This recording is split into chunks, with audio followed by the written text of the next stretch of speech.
Hey, what's up guys? BriarRabbit here, and today I wanted to share some tips that I've learned on how to win a team deathmatch when not playing with a party.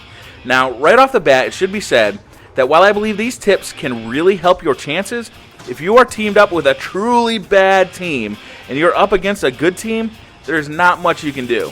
These tips are really going to help when the match is close enough that one person, namely you, can make a difference.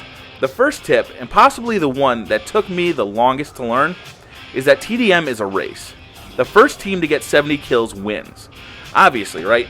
No big tip here. But let's think about this a little deeper.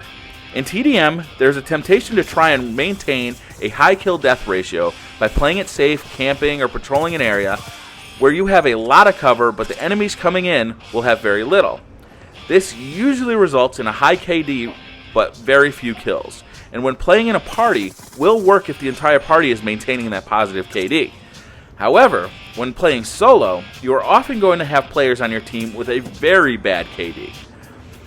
If you have 2 players on your team with 10 more deaths than kills, your 10 kills and 2 deaths are not going to win that game. This is where the race comes in. Your job at this point is to start racking up kills at such a furious pace that the other team cannot keep up. How do you do this? Simple. Run kill streaks that are going to rack up the kills. A lot of people will disagree on me with this.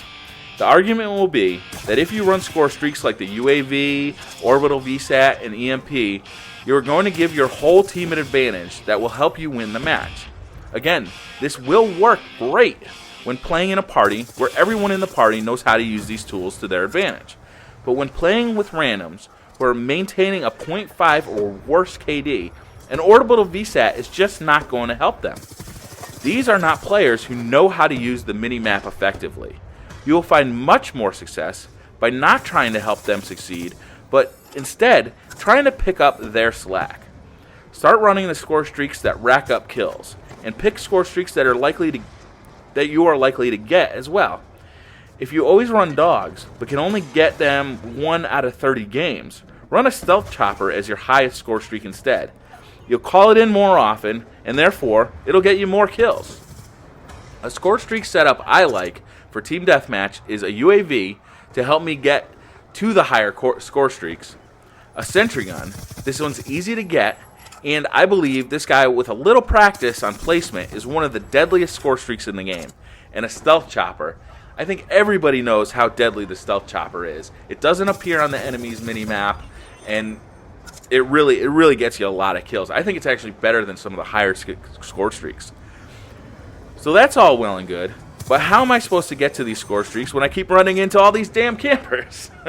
Well, let's talk about Tactician. This wild card allows you to bring 4 tactical grenades into a match. This, paired with Scavenger, means you will literally be able to toss a stun, flash, or EMP grenade into every room you walk into, putting whoever is already there in a very vulnerable state, as well as alerting you to their presence with hit markers. This absolutely ruins the camper's day. And with never-ending supply of tac grenades, the score streaks will just keep coming your way. Don't forget that any enemy that gets killed by a teammate that you've already stunned also gives you points, helping you earn those score streaks. One more tip I wanted to share with you about winning TDM matches is to use the environment to your advantage. Now, I'm not talking about camping here.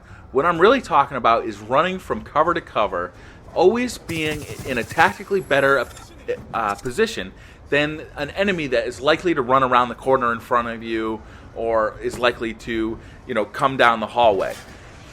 What this does for you, and when you see rushers on the internet, when you see a really good rusher playing on YouTube, you'll see them do this. It almost doesn't look like they're doing it, but they always are. They're always using the map to cover them. They might look like they're running through the middle of a hallway, but in front of them, there's maybe a car, or there's maybe one of the new skate park ramps on Grind they're using to their advantage, so that an enemy that sneaks up on them is not going to have an easy shot on them, giving them the moment to quickly turn and be able to shoot. This is kind of a hard thing to do, but you basically, what you'd learn to do is create routes through every map, through every hallway, down every street. That gives you an advantage if you get surprised. It takes a while to learn this. This is a little harder, I think, than just learning the map.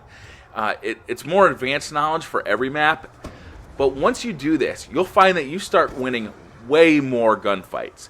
These are the gunfights that you just get surprised. You didn't know that there was somebody coming around that corner. You both start firing at the same time. But since you've been running from cover to cover, you don't have to dodge into cover. You're already there. This makes a huge difference. It's a little harder to put into practice because you really have to learn those routes. But in the long run, it really makes a huge difference.